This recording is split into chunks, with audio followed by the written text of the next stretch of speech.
Hello, everyone, and welcome to ReelTok episode 50, the big 5-0. And we're joined with the guest today, Mr. Cian Mulligan, Cian Film on TikTok. Thank you so much for joining us today. We got a pretty fun episode for you. We're going to be going our 3 top 20 thrillers of all time, our ranking of them. We're going to go around the call and give you all of our favorite thrillers.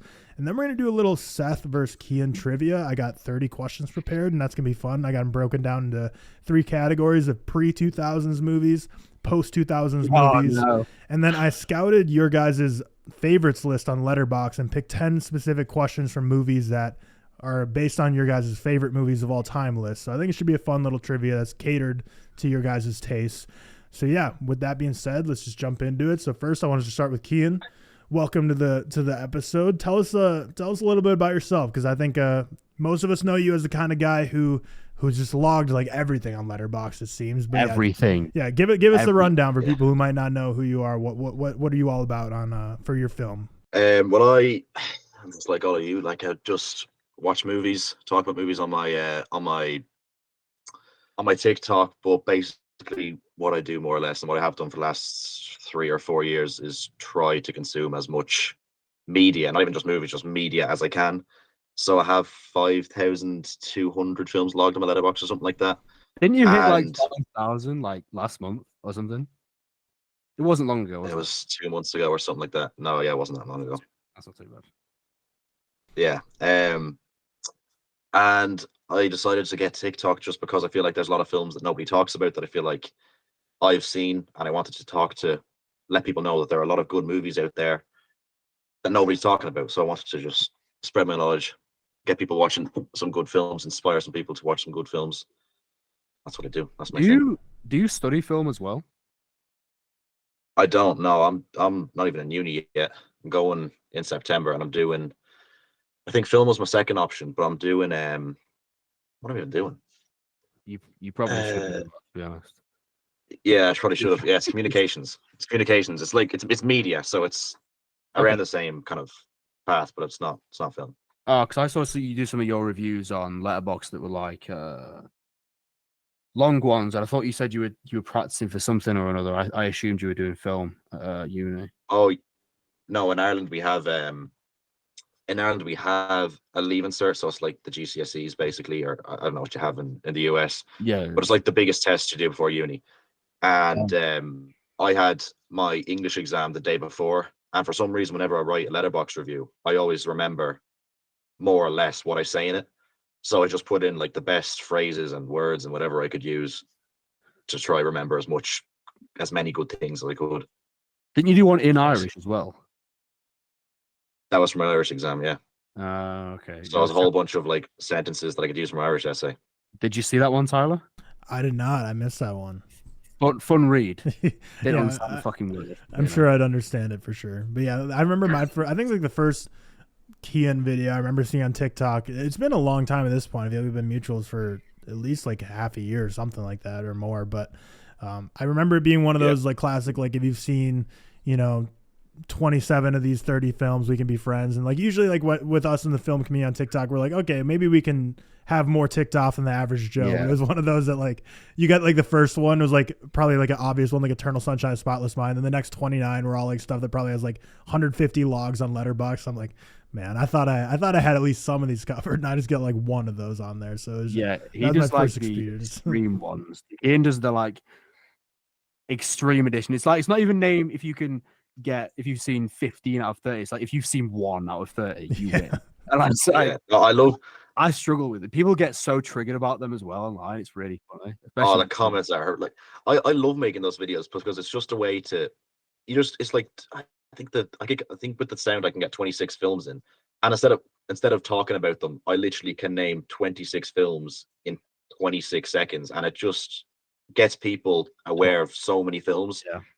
But I'd say about 4/5 of all the comments, like 80% of all the comments, are all just calling me pretentious and saying why are you trying to be different, that sort of stuff. Yeah, like what's wrong with you? Like bro thinks he's better than all rubbish like that. And then there's the other like 20% who are like, why is everybody so angry? He's just letting us know what films he likes, guys. Come on, just be grateful that he's letting us know about all these good films.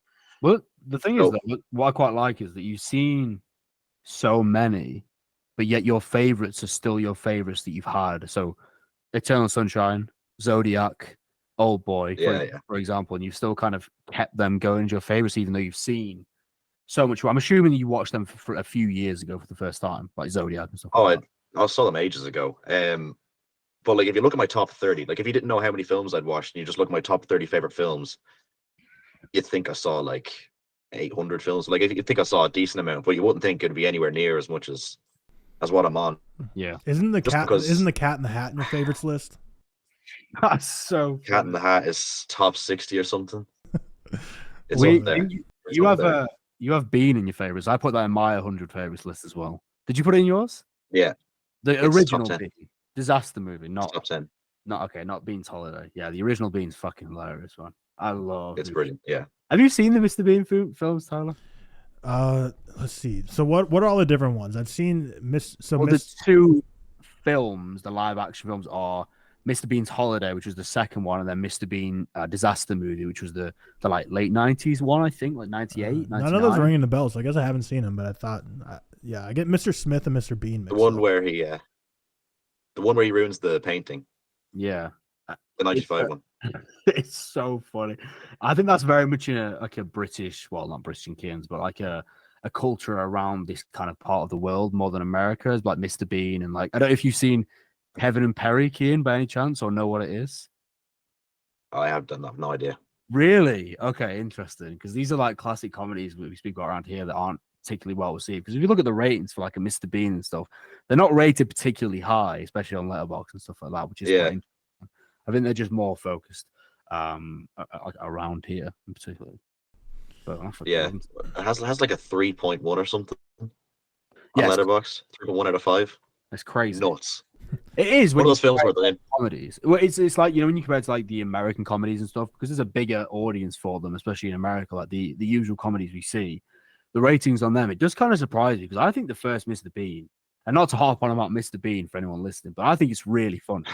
Like, I genuinely think it's like, really funny. Like as I'm watching it, I'm thinking, how is this a 3.1? Like this like it's so good. And obviously I'm biased because I loved Mr. Bean as a kid and I saw it when I was like, I don't know, 8 or something. Yeah, so. But the whole time I'm watching it, I'm like, this cannot be a 3.1. Like people, like, am I seeing other people aren't or something? Probably. The amount of scenes in it where I'm like, surely I'm not the only person who finds that the funniest thing ever. Like you know when he ruins the painting and he draws the face on it. That is, and your fella, he turns it around to what's his name, David or something. And he goes, "Oh, Mother of Mary, Jesus Christ, oh Lord, oh God damn!" That's one of the greatest things I've ever seen. I think Tyler, that should be your salad, because we got Cian on the episode. I think you should watch Mr. Bean this week if you can. Okay. It's really yeah. That can be like, I think we should do that with guests, Tyler. Like they can have one recommendation that we all have to watch if we haven't seen it, and then Cian's can be not anything weird or obscure. Well, weird, but Mr. Bean, the first one. That is your task for the week, anyway. I would say. Sounds good. I guess so. Not to put you on the spot, Cian, but I guess what would you say are like 3 of your favorite directors and like 3 of your favorite movies, just so people like who don't know, you can just get like kind of a gauge for your general like favorites. Top 3. I'll do movies first. I'm not certain on directors. Movies that go Oldboy number 3, Zodiac number 2, and Eternal Sunshine Spot is my number 1. Just because not necessarily the best films I've seen, but the films that either got me into film or the films I've rewatched the most, the films that mean the most to me or whatever. And directors, I'd say Park Chan-wook's probably my favorite. I'd say second favorites, he hasn't made a lot of films, but I love all of them. Martin McDonagh. And third, might go. I'll do an arty one just to have something. I'll go Bellatar. Love Bellatar. Oh, really? Yeah, I didn't know you were. I've not seen any Bellatar. I'll be honest, his films just look intimidating to me. Not even just Setan Tango, but is it the Turin Horse that he's done as well? Is that Bellatar? Yeah, the Turin Horse, the Tango, Werkmeister Harmonies. Yeah, I love all of them. They kind of scare me. Just like they should.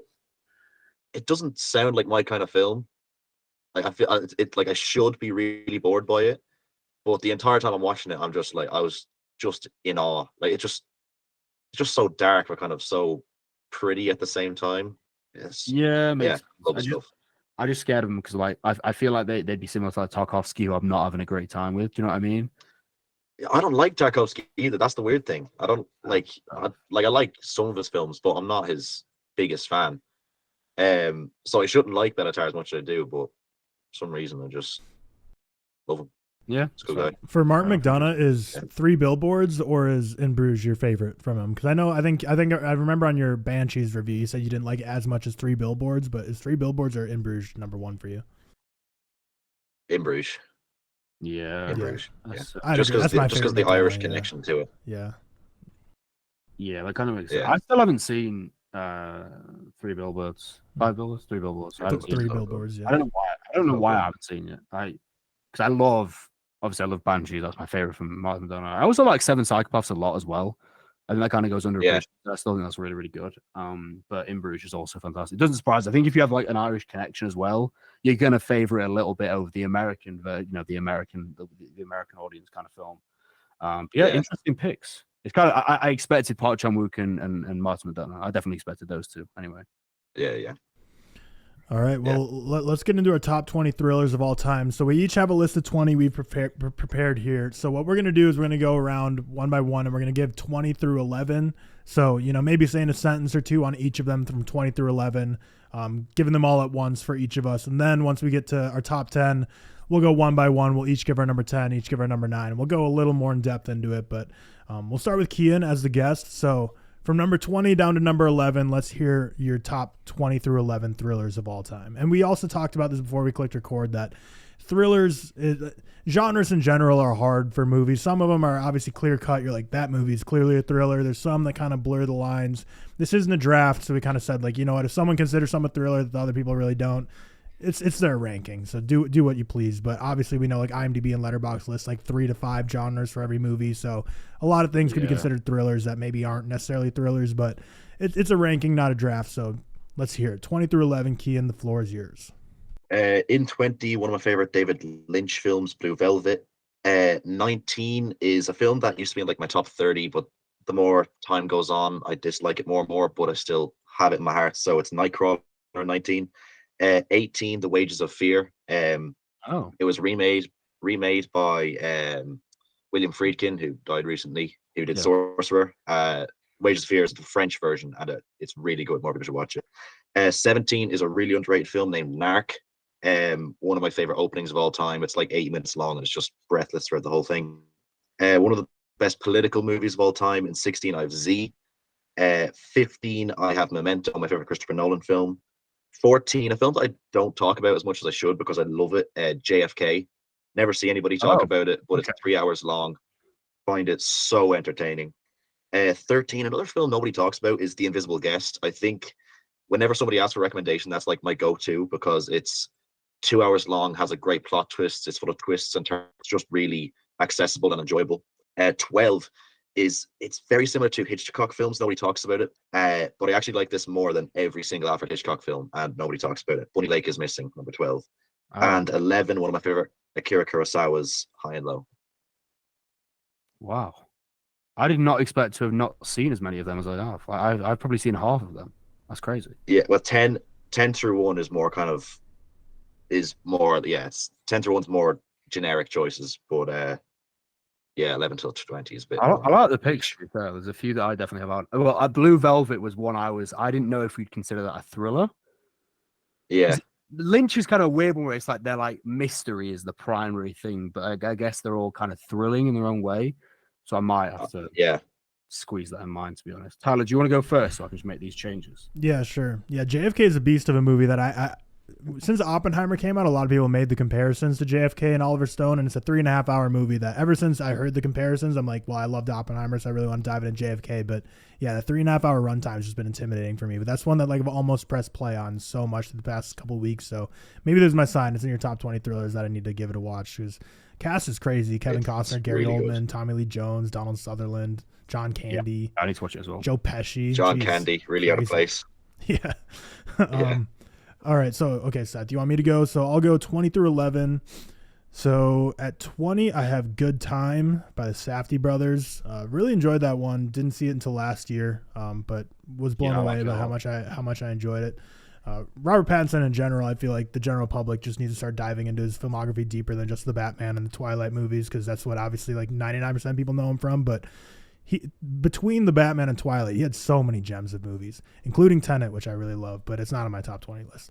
19, I have Shutter Island. 18, Get Out, which obviously Get Out's like a big, like, is it a thriller? Is it a horror? But I'm counting it here as a thriller. I'd say thriller. Yeah. I'd say thriller. Yeah. Either way, if you're going to call it a horror, it's also a horror thriller, whatever. 17, I have Argo. The way they were able to make standing in a line at the airport so thrilling just instantly made me love it so much. But I really like Ben Affleck as a director in general, actually. 16, in Common with Cian, I have Memento. Incredible movie from Christopher Nolan, like so early on in his career. You could tell like stuff he did in Following, you could see him pull threads of that and try and flesh it out a little more in Memento. 15, I have Persona, obviously one of the favorites of Seth, which I would consider that a thriller. I could see why some people might just say it's like purely a drama, but I call Persona a thriller. You don't think you don't think it's a thriller? Not really. I wouldn't be against calling it thriller. But if it is, I'm putting it in mine right now. That's crazy. Well, IMDb listed as a drama or a thriller. I feel like it's got thriller elements into it for sure. It has, yeah. No, I think. Oh, shit, that's fucked me. Well, okay, you can continue making live edits on the fly. Number 14 is Blowout. I think it's not my favorite John Travolta movie, but I think it's John Travolta's best performance I've seen out of him. 13, I have Fight Club. It's obviously a film bro classic movie, but it's one of those that can't really knock. Like, I do think it is genuinely a very good film, even if the fan base can be a little annoying. 12, I have Wind River. I think the dialogue in it's pretty dreadful, but everything else besides that I think is phenomenal. 11, The Silence of the Lambs, again, similar to Get Out, like horror, thriller, kind of blurs the lines. I was about to go 10, but yeah, there we go. 20 through 11, there's my picks, and hopefully I bought you enough time, Seth. Well, I've not really made any changes because I feel like it's like what your perception of thriller is. Yeah, which is fine, yeah. Yeah. I'll go. So 20, I've got Kotoko, which is the Shinya Sakamoto anxiety-inducing, kind of horror, thriller, amazing film, really, really vastly underappreciated in his filmography especially, but altogether I think it's incredible. 19, I've got Blue Velvet, which was Mulholland Drive, but Blue Velvet I kind of have higher than Mulholland Drive, so I'm going to go with that. 18, I actually have The Lighthouse, which I don't think is a horror. I personally consider The Lighthouse a thriller. 17, I've got Prisoners. 16, I've got one of my favorite Hitchcocks, Rear Window. I believe it's second. 15, I have Park Chan-wook's The Handmaiden. 13, 14. I went from 15 to 13 then. Can we ignore that? 14, I have Satoshi Kon's Perfect Blue, a relatively recent watch for me, but one that blew me away completely. I think it's a genius script. 13, I have Michael Haneke's Funny Games, the original, not the American remake, which I haven't actually yet seen, but I know he did it, so I probably should watch it. 12, I actually have Unbreakable, M. Night's Unbreakable, which I consider it was listed on IMDb. I'm sure George will love that pick, Tyler. Hey, no hatred's coming from me. You know I'm more of an M. Night fan than both Cam and George. And Unbreakable's a 4.5 out of 5 for me, so I'm a big fan. And 11, I actually have my favorite Hitchcock. And granted, I've only seen 9 or 10, so I'm not, well versed in his filmography. But Dial M for Murder, I think it's so much fun. I love Dial M for Murder. I think it's a fantastic mystery thriller, and that is going to be that's 11. So I'll go with that. All right, there we go. There's all 20 through 11s. Now we're going to just go one by one, just listing off our top 10. So number 10, what do you got, Cian? Let's hear it. And you can go a little more in depth into this one, why you love it or something than we did with the 20 through 11. So number 10, Cian, number 10 thriller of all time. Okay, so kicking off my top 10 is a film made in 1949. And typically films from that era, I don't really like. I don't like the dialogue or the settings, or I just don't like how it looks or feels. I don't like classic Hollywood films. I don't like 40s or 50s much. But this is the exception. The Third Man, Carol Reed's The Third Man, is exceptional. Love it. Number 9 is maybe the hold on. We're going one by one now. Underrated. So we're going one by one now. So okay, 10, you got it good. The Third Man. So I remember I did a TikTok series back in the day of like movies where someone comes in at the very end, like a big name actor comes in at the very end, surprisingly, and everyone in the comments was always like, The Third Man is a perfect example of this with Orson Welles. spoiler alert to a movie from 60 years ago, but he comes in at the very end, and that's like kind of like the first example, at least that I know of, where it's like a very well-known actor who's just like not in the movie for the majority of it, then comes in at the very end and just throws a wrench into the plot. So yeah, Seth, number 10. Or wait, no, it's me number 10, I guess, because I guess we were going the other way. My number 10 is Parasite. Not a very controversial pick there. Parasite. It's an incredible movie. It's actually not my highest rated Bong Joon-ho movie, but phenomenal movie. That's more credit to Bong Joon-ho as opposed to a slight to Parasite. Yeah, that's fair. I think Parasite is one of those films, and I will go into that in a bit, actually. I think Parasite is one of those films that got so much praise, and it does kind of annoy me, Parasite, in a way, because it, obviously was the first non-English language film to win Best Picture, so it gets spoken about more than thousands of other non-English language films. But I do think it deserves all the plaudits it gets. I think it's that good, so it makes sense. My 10 is going to be one that I don't need to speak about too much. One that kind of the earlier one to get me into film. Watched it like 10 years ago with my mom for the first time. Silence of the Lambs, of course, is granted to be on a lot of lists, and I do think it stands up as being one of the best thrillers I've seen. And this, I actually realized, well, my 10 to 1 is where I get into my 5 out of 5s. So thriller is actually the genre I have my most 5 out of 5s as well. So I've got 10 in the thriller genre. So yeah, Silence of the Lambs is my number 10. Nice. All right, Cian, number 9. Number 9, not the most underrated, but maybe the film that nobody talks about that I feel like deserves to be talked about the most, if that makes sense. It is a Japanese film named Mermaid Legend. I've spoken about it a few times before because I feel like people need to see it. It's like it's a revenge film about a woman who's trying to get vengeance after she's done wrong. We'll put it simply. After she's done wrong. It's like an hour and a half, and it almost goes in stages. Like the first half an hour is almost kind of like a comedy, and it's kind of happy and magical. Then the second half an hour is a drama, and then the last half an hour is just an all-out thriller, bloodbath action movie. It's incredible. Way more people should see it. Highly recommend it. I remember you speaking about that one on a video, I think. Yeah, I think I've seen a couple of videos, or maybe a video or two of you talking about that one. Yeah, I definitely need to get on that one. Yeah. My number 9, similar to what Cian was kind of saying. So this is not the most underrated because it's rated pretty highly, but probably the most under talked about Denis Villeneuve film that's in the English language, I would say, is Sicario. For me, like when I first watched that back in high school, I was blown away how much I loved it. The twist is pretty great in it, but ultimately the thing that I always remember about is just the scene of them trying to get back into America through Border Patrol. That's just such a thrilling scene. Kind of like I talked about with Argo standing in line at the airport, so thrilling. Sicario, just waiting in that car, waiting to get let back into America, was so intense, just on the edge of your seat, holding your breath. Yeah, very good movie. And I feel like Denis Villeneuve, everyone obviously talks about Blade Runner 2049, Dune, but Sicario I think is genuinely a very good movie. When I moved to Phoenix, because the opening scene is like where, like, the opening scene when like there's a big bomb in Chandler, Arizona, that kind of sets things into motion of the drug industry. That's like 20 minutes for me. So when I was moving here, I was like, shit, like, am I about to be moving into just like cartel territory? It's not exactly as much of a wasteland as the movie would make you think out here. But I did drive right by Ciudad Juarez, which is right on the border of El Paso, which is where they cross the border and do it. And yeah, purely from that movie, which probably might not be a good thing because I feel like it's a little bit of a stereotype, but now because of that movie, like driving by there, I'm just like, fuck, dude, get me away from here. It can't be in this area. But yeah, number 9 for Seth. Yeah, so my number 9 is definitely the opposite of underrated. No, actually, that would be overrated. It's a very known film. This actually used to be in my top 5 of all time when I was younger. When it first came out, which was like 2017, like Jordan Peele's Get Out. For me, his best film by a long shot. I actually like both Us and Nope and The Fine, but I think the Get Out is a genius script. I think it'll stand the test of time. I think it showcases his excellence when writing political and social commentary. I think it's so fascinating. I think it has so much rewatch value. And even though it's not as high on my list as it would be then, I think it comes in at like the 50s or like early 60s. It really, really is a film that I think is one of the best of the 2010s in general, and one that deserves all the praise it gets. And for me, Jordan Peele's best script by a long way, I would say. Yeah.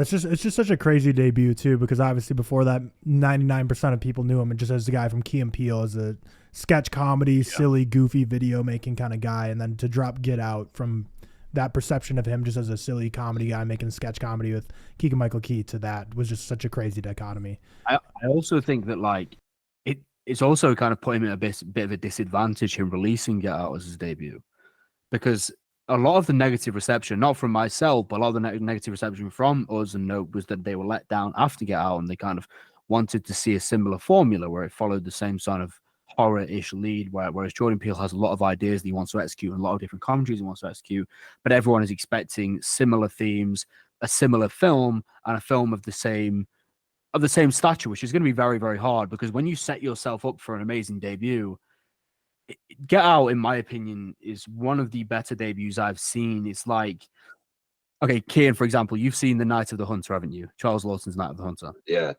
Yeah. So it's like that. He did one film, he made a really good debut, and then he just didn't make another film.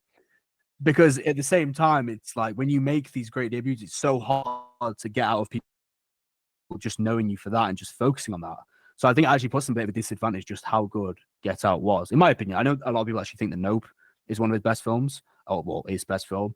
I think it's very much a choose whichever one fits best. But Get Out for me is definitely in my top kind of 5 of the 2010s, I would say. Cian, number 8. Number 8, a film that Seth already talked about. I feel like Seth and I are like the two people who are dragging this film through ReelTok, Unbreakable. Yes. Love it. My favorite superhero film.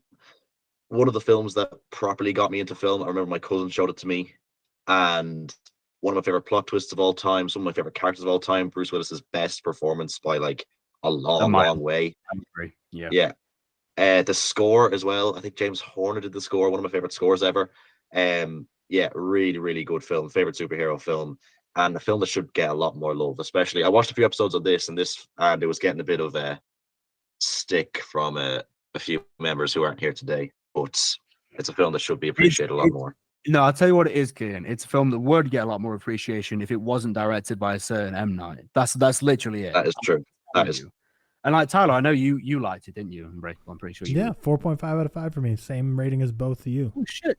Yeah. Yeah, exactly. We're the Unbreakable Defender squad right here. I'm not an M. Night hater. Like, I dislike some of his movies, but I'm definitely not Cam and George in terms of being very anti M. Night whatsoever. But yeah. What did Cam give Unbreakable? I think he's seen it, actually. I actually don't think he has seen it. But to be fair, I lumped him in with George, but Cam's not really as it's mainly just George. It's very anti M. Night, but George gives it a 3. So I guess that's like the peak of him for M. Night is a 3. So not great. I also don't think it's the best M. Night film, though. I do think Signs takes that spot for me. I love Signs so much, man. I know you're not huge on Signs, are you, Cian? I'm not. No, I feel like Signs and The Village. I love The Village. It's kind of one or the other. They're similar films, but I feel like people either love one and then don't like the other. I think Signs is decent. I don't really like the whole twist element to it. But I love The Village. I think The Village is a really great film that more people should talk about. Again, the twist in it is not great, but visually it's amazing. It's great in The Village. I think it's really I feel like there's nothing in the writing that builds up to it. It's just kind of like revealed and you're there like, oh, there. I guess I know what you mean, actually, because I like The Village, but I don't love it. It's not near my favorite M. Night, but Signs is. I think it maybe is a pick and choose, especially with that. Tyler, have you seen The Village? Nope, I have. That's one of like 2 M. Nights I haven't seen. I think The Village and The Visit I haven't seen. I think The Visit's okay, but anyway, yeah. Cian, give you your next one. Is it Cian? No, he just gave Unbreakable. It's. Oh yeah, sorry. So my number 8 debut. I don't think it's his best film, but I think it's my favorite film of him, and it's Quentin Tarantino's debut of Reservoir Dogs. Just absolutely love the entire script. All the cast is incredible. The ear scene is just crazy. I love the steelbook I've seen some people have on TikTok of Reservoir Dogs with like the slip cover with the. Do you have it, Seth? Yeah. Okay. Because I remember. I think you've seen it too. It's the slip cover that has like the bloody ear, just super gnarly. But yeah, it's. I think Pulp Fiction to me is the best Tarantino, but Reservoir Dogs is probably my favorite Tarantino. And Seth is next, but I'll just fill some airtime while he's feverishly searching for his steelbook. Is it that one? Yeah, that steelbook's nice. Yeah. It's sexy. I really like this one, actually. Yeah. I've seen it before, yeah. Yeah. Number 8. Is it me? Seth. Yep, number 8. So I will go for one that was already spoken about by Tyler, and that is one that I actually didn't realize would be this high for me, but yeah, shows how good it is, and that is Bong Joon-ho's Parasite. Again, like Tyler said, not my favorite film of his, so I'm assuming we both have one coming up. I would take an assumption there. Yeah, Parasite I think is genius. Genius commentary on social classes, on the rich, on the poor, on family dynamic. I think it's basically 2 films in one, and I think it is as impressive as everyone makes it out. I do wish people would speak about Bong Joon-ho's other projects as much as Parasite is touched on, because I think what Bong Joon-ho excels at is putting comedic elements into films which are of a really dark nature, like a film we'll speak about down the line, and like others as well, like Host, Snowpiercer, Mother, for example. But I think, yeah, Parasite is as incredible as most people say it is, and I do believe it's to be. I think it might be my third favorite of the 2010s, somewhere around there. So it's definitely really, really high up, and I think it's I think it's a really, really great film that deserves all the praise it gets. Yeah, Parasite's an interesting one. It's kind of like a double-edged sword because on one hand, it does dominate the international film discussion, but at the same time, I think a lot of people, like a huge amount of people, is probably their first experience with international film. So expose them to South Korean film, especially. Like people probably saw Parasite that just aren't super well versed in film, but they saw, it won an Oscar. Everyone's talking about it. I'll watch Parasite. Maybe that introduced them to Park Chan-wook, and then they started diving into international film a little more and branching out from there. So I think for half the people, they saw Parasite, and that's still probably like the only foreign language film they've seen. And the other half of people, I think it was a great like entryway into starting to expand their taste. So yeah, it's kind of like there's pros and cons to it being so heavy in the conversation. I actually agree with you because I think Parasite also did a thing where actually probably helped Park Chan-wook be more popular as a director in the Western audience as well, because of the fact that you'll notice a lot of the time when it comes to people who haven't watched as much films as Cian per se, which is everyone most of the time, but Cian's a bad example anyway. But when people have started watching film, you'll notice when they say that kind of what country they like a lot of film from, it often tends to be South Korea. With Park Chan-wook's films and with Bong Joon-ho's films, and I think part of the reason for that is Parasite putting those on the map. I think that's why Oldboy has become so popular in the last couple of years. When I first watched Oldboy back in 2017, I spoke to people in real life about it. No one had heard of Oldboy. No one had heard of it. In a non-film space anyway. Whereas I speak to people now, and a lot of people have heard of Oldboy, and it's really making its way up, especially with the restoration they're delivering this year in America. You're getting like a 4K release and stuff like that. I do think it did a lot of good. It just annoys me how people don't talk about other international films, and it's always Parasite because that was the one that got the plaudits in the Western audience. But saying that, I do think it's amazing. So yeah, definitely deserves to get that praise. Yep, for sure.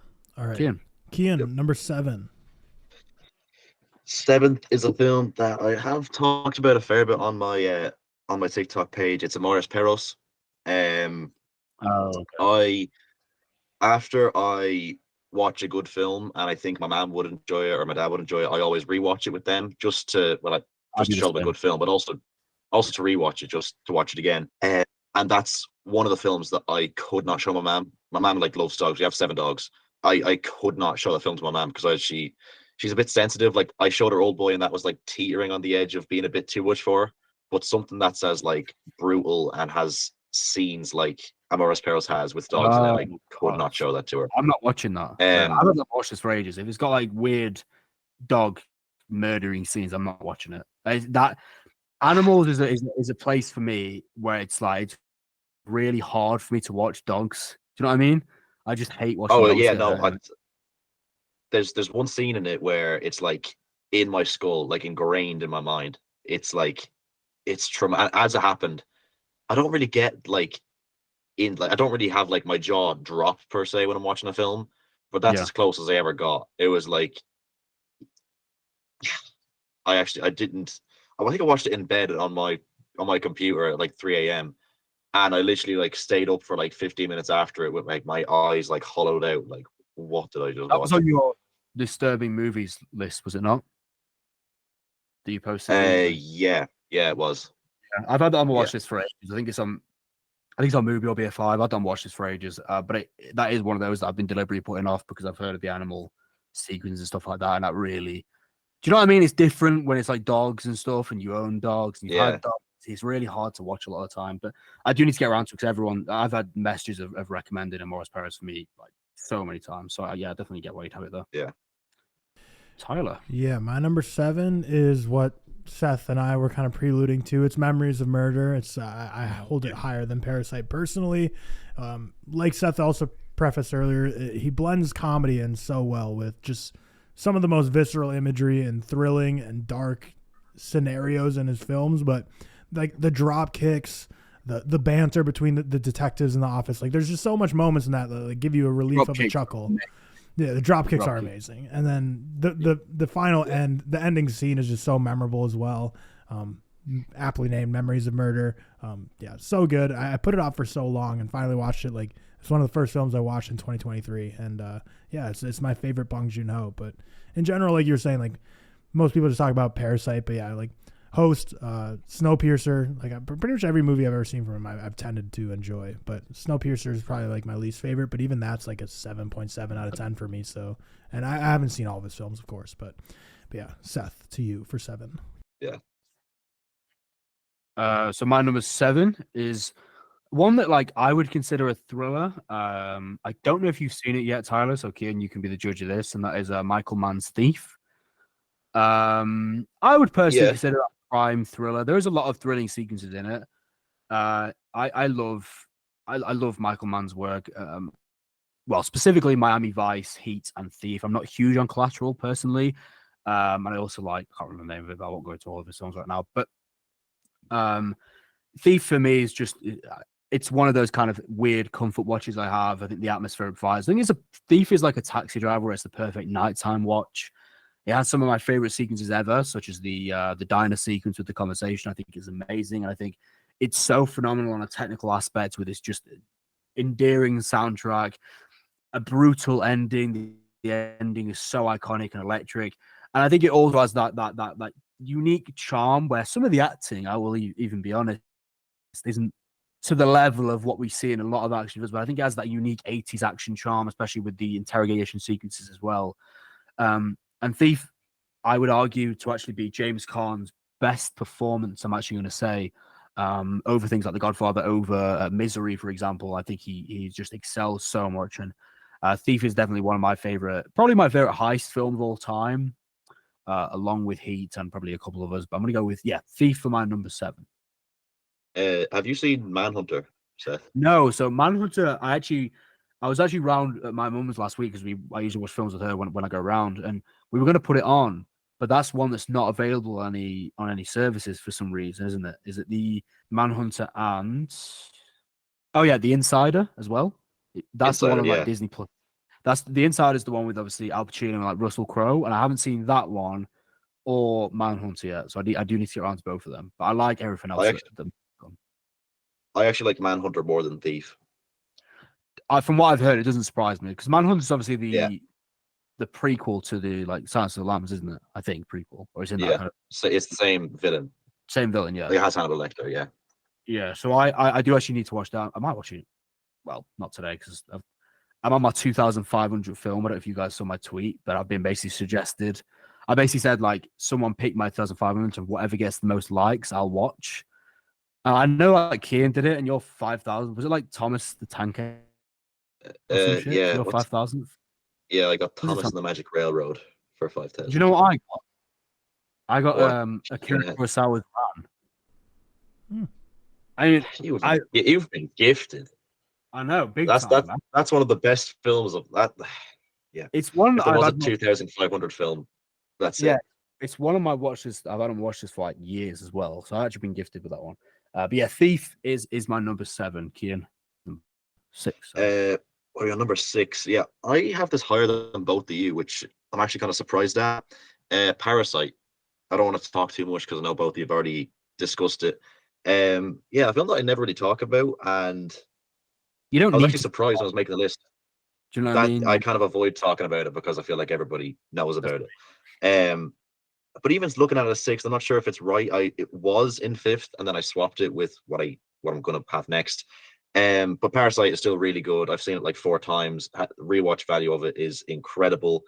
I watched it expecting it to be overrated. The first time I watched it, I was like, okay, it's just a foreign film, and everybody's watching their first foreign film, and they're going to think it's amazing just because it's their first foreign film.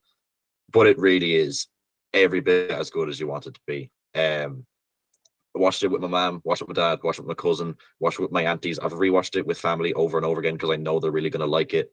Really accessible. Probably one of the reasons why it introduced so many people to foreign films, because it's so easy to like. Parasite is in 6th. Really good film. Number 6 for me is Prisoners. So this, I've told the story before, so I'll tell it in fast forward. But like when I first saw this movie, I was working at a movie theater at the time, and we had to like, you know, go in every movie theater and just kind of like open the door and check them out while the movies are going to make sure, you know, sound's good, picture's good, people aren't being crazy. And Prisoners, like I remember going in, because this is before Denis Villeneuve had the appointment viewing name brand to him. Like people weren't really flocking to the theaters to see Denis Villeneuve films in 2013.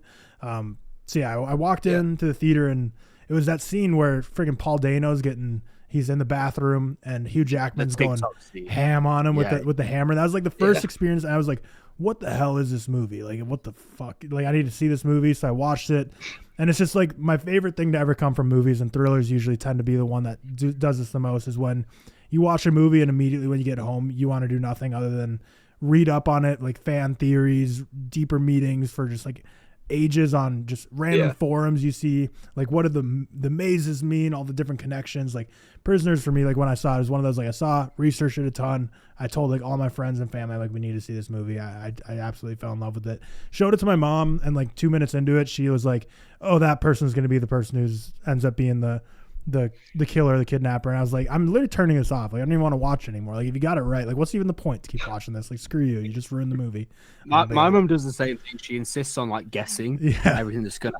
It's really annoying all the time. What's awful? My dad always, if it's a true story, he'll like pull up on Wikipedia like the true story while it's happening. So like we'll be watching some like football movie, and he's like, oh, like this guy tears his ACL and his career ends. I'm like, great, you just ruined like what the sad moment or the big twist this movie is gonna be. Like I hate true stories that then they just start looking up what really happened. And I'm like, I know movies based on true stories take some liberties and change some stuff, but in general they're not gonna change the major things that happen. So don't spoil the damn movie. Yeah.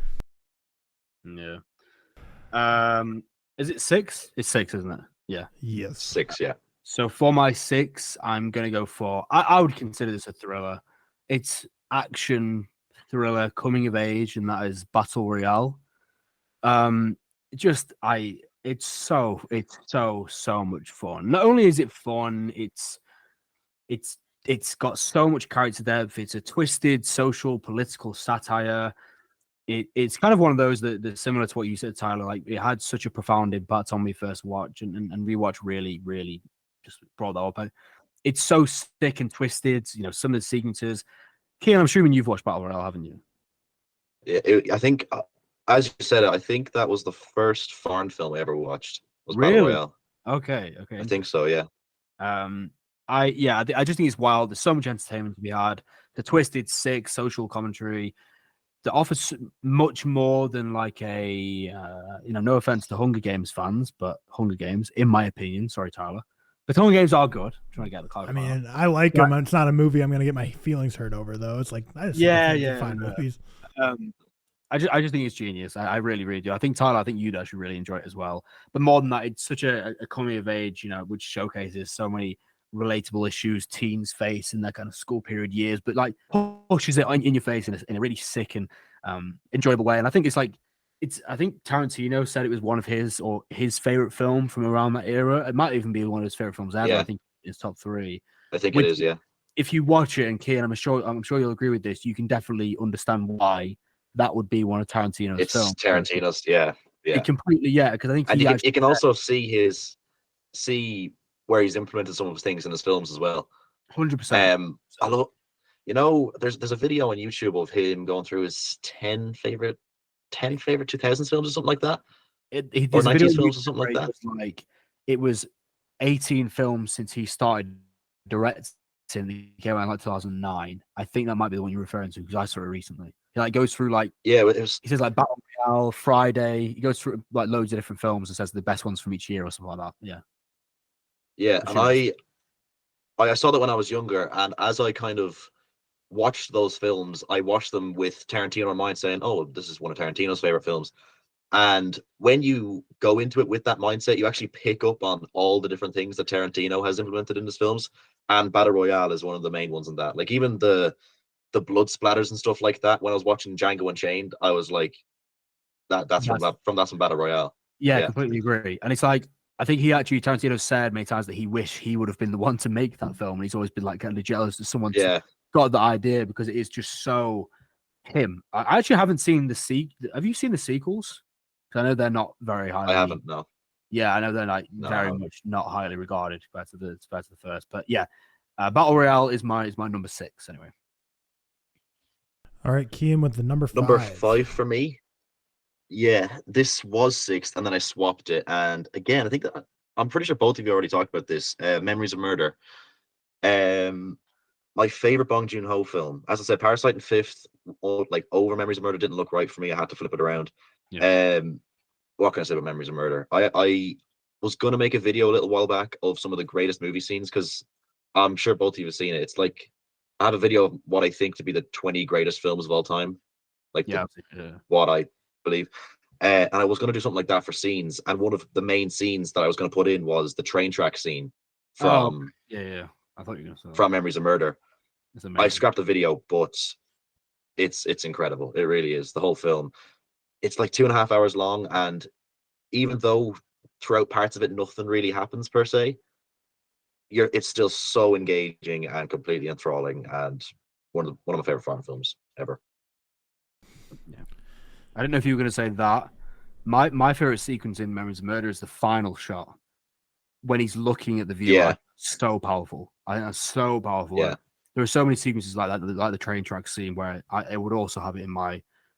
One of the best scenes I've ever seen in film. And I think Bong Joon-ho, in every one of his films, there is a certain sequence which could be added to a list like that. He's so good at capturing it. But yeah, that's a great. Tyler. Yeah. So my number 5 is a movie that Cian actually does not like, and that is The Prestige. It's my favorite Christopher Nolan movie. No. Yeah, he's not a fan. But yeah, it's. I don't think a lot of people rate it nearly as well. No, I know for a fact no one rates it as highly as me for Christopher Nolan movies because everyone obviously has like the Interstellar, Inceptions, The Dark Knights of the world if they're number 1. But yeah, I don't know. I just loved all the performances of it. I really enjoyed the dueling magicians was fun. Nikola Tesla, like David Bowie was super fun, and I don't know the whole movie. I saw it for the first time and I was just like, I think when I watched it for the first time ages ago, it was before I even. Like, I didn't think I knew it was a Christopher Nolan movie. I just watched it and loved it. And then again, it was one I just wanted to show all my friends, and my fiance really loves it as well. Yeah, I'm just a big fan of The Prestige. It's my favorite Christopher Nolan. It's just one that like sentimentally is always going to stick with me. So I don't really know. Like, even though I technically think Oppenheimer's his best movie he's ever made in terms of like craft, I think The Prestige, nothing will top it for me just in terms of like just personal enjoyment and memories with it. But yeah, I do know Cian gives it a 2.5. So. Controversial. Oh, I thought you gave it lower than a 2.5. I thought you hated The Prestige. Maybe no, I don't. See, this is the thing. When I did my Christopher Nolan ranking and I had The Prestige like second last, like it's one of those films where I need to justify why it's so low. Like I need to justify why I don't like it, so I don't really bring up what I do like about it. If you know what I mean? Because it would have been a waste of time. Like I don't hate it. I thought it'd be like The Conversation for you. Francis Ford Coppola's The Conversation. Like. That's probably one of the hottest takes I've seen on Letterboxd. Like I haven't actually seen The Conversation. I like Coppola a lot, but I haven't actually got around to it. I think it's got like a 4.1, and Cian gives it a 0.5 star. Yeah, I actually like it a lot. Like, I bet you got some proper negative reaction. Oh, it's the classic TikTok comments where you're like, "There's no way that's real. Bro only wants views. Bro's only doing it to be different." All stuff like this. The Conversation. There's like films in my head that like I just know are like the best or worst of something, and the most bored I've ever been when watching a film was The Conversation. Like hands down. I checked the time every 3 minutes or something, and I was just like, it surprised me because like Francis Ford Coppola, like, traditionally a lot of his films are really exciting and really engaging. I haven't seen it yet, so I don't know, but it really surprised me when I saw your rating on it because most of people rate it quite highly, don't they? But I might. Well, I've only ever seen it once, and I was like, I don't know how old I was, like 13 or something. So maybe it just wasn't old enough. You need to watch it again now because how old are you now? Wait, are you 18? Okay, right. Yeah, it's actually that long. When me and Tyler probably think about 13, we're like, that was like my life ago. But it was like, it's 5 years. You know what I mean? You can probably still remember it. Yeah. For us, we're old. Yeah. So it's fine. I get it. Tyler, number 5. No, I just gave Prestige. So now we're on to you. Oh, geez, I'm not keeping track of this. My number 5 is Brian De Palma's Blowout. So Brian De Palma is slowly and quickly become one of my favorite directors of all time. I think he wouldn't be in my top 5. I think I've seen like 10 of his films now, but Blowout is definitely my favorite. I would have included Carlito's Way in as well, but I really just don't think that's a thriller. I think you're drawing a line there. But yeah, I don't think so.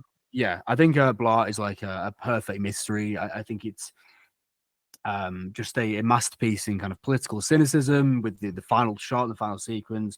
A masterful piece of like cinematic paranoia. I think the use of sound is so intelligent as well, and it's rare we see stuff like that. I am going to be that cringy guy who goes on about it, but I'm a sucker for a split aperture shot. I've said this so many times, but when they come on, I'm like, yeah, I mean, cool, whatever. It was like Rye Lane. Have you seen Rye Lane from this year? When they started introducing them, I was like, yeah, I'm in. Because I just really enjoy those. I just really like it. And I think it's just a perfectly crafted mystery that goes all the ways you want it to. It's exciting. It's got that unique kind of 80s charm, which I really like. And to echo Tyler's thoughts from earlier, I do think it's similar to Bruce Willis with Unbreakable, by far the best Travolta performance I've ever seen in Blowout by a long way as well. Blowout is my number 5. Cian, you're number 5. Now I'm on number 4 now. Come on, Seth, get with the program. We're into my man. It's crazy. We're into my 5 out of 5s now. These top 4 are all 5 out of 5. So in 4th, I have The Handmaiden, the first Park Chan-wook film that I have, and not the last. I watched that film 3 times. I think that's one of my only 5 out of 5s where I didn't really like it that much the first time I watched it. I watched the first time, I think I gave it like a 6 or 7. I literally had no idea what was going on. Rewatched it, picked up a bit more of what was going on, and then I rewatched it for a 3rd time. And the 3rd time, I just was in awe of everything that happened. Park Chan-wook, I have said this a few times, I think his films are the best edited films of all time. I know editing is like a bit of a nerdy thing to pick up on, but just the way his films transition and move and flow, and it seems like every transition and cut is designed, it's the whole scene is almost orchestrated to end up at that cut. And even just seeing how every scene transitions and moves from place to place, from person to person, I love all of that. And even beyond that, the writing is incredible. I know people don't say this much, but this has the greatest sex scene of all time, not because it's like erotic, but because I think it's the most, when people have a sex scene, I think it needs to be meaningful. I feel like, well, films do just throw sex in just to intelligently keep people engaged. Sexy, yeah, it's the most purposeful, and it actually develops the plot the most of anything. And Park Chan-wook is like, people don't realize this, but he's a romantic type of guy. He's never done an all-out romance film. In all of his films, in Thirst of romance, in every single one of them, there's always these. And I think people mostly refer to Park Chan-wook as being this guy who just does gritty, disgusting thrillers, but you watch them, there is always those romantic undertones in all of them. Even ones. Yeah. Well, in Thirst, it's between like a priest and a vampire, an old boy.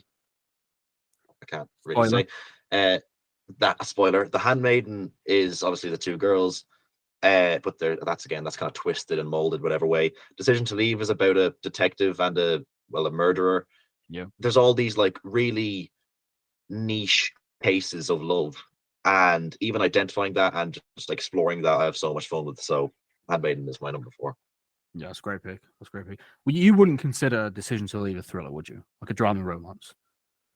No, I would have, if I had have included it, it would have been 11th, maybe 10th or 11th. But no, it's okay, so that's fine. I thought you were going to say, yeah. So I thought about it, then I was like, that's not a thriller, because that would have definitely been in my top 15 as well. I also agree with what you're saying when it comes to editing. I think that was a decision to leave last year when it comes to transitions and the edits, the smoothest I've seen by far. And I think on a technical aspect, Park Chan-wook's films are so meticulous and so well done. Also, I'll speak. Let's be honest. Everyone knows I'm gonna have another Park Chan-wook film in here, and everyone knows Cian is as well, and everyone probably fucking knows as well. We don't know what fucking anyway, but we'll leave that out. We'll get Tyler going to his number 4. Yeah, just to continue the Park Chan-wook glazing, I do have one still to come, not number 4, and also Decision to Leave would have been in my top 20, like you guys as well. But again, when I was going through my list, I didn't really consider it a thriller. Number 4, I have Nightcrawler. It's one of those movies that's just gonna always stick with me because it's like one of the first. I was around the age I was really starting to get into film. So kind of when you start to love film and cinema, the first kind of movies that you have an experience with at that age is kind of gonna stick with you. And Jake Gyllenhaal's Nightcrawler performance, I just absolutely loved it. I think it's crazy he wasn't nominated for an Oscar for it. I think lately he hasn't delivered nearly the type of performances that live up to the caliber that was Nightcrawler. And then also Riz Ahmed. I think he's a great actor as well, and he was a great side character in this. Just a twisted little movie. I really love the vibe. Like I don't even know how to describe it, but something about like the colors of that movie just really hit for me. It just gave it almost like a modern noir feeling to it. But yeah, Nightcrawler, a lot of fun with that one. It's actually been like ages since I've rewatched it, so who knows where it lands now. But yeah, I mean, I'm a Jake Gyllenhaal fanboy, or at least I was, especially at that age. So Nightcrawler is my favorite from him. Seth, it was close to getting my 20 as well. Nightcrawler was definitely my favorite performance from Jake as well. I think it's really, really good.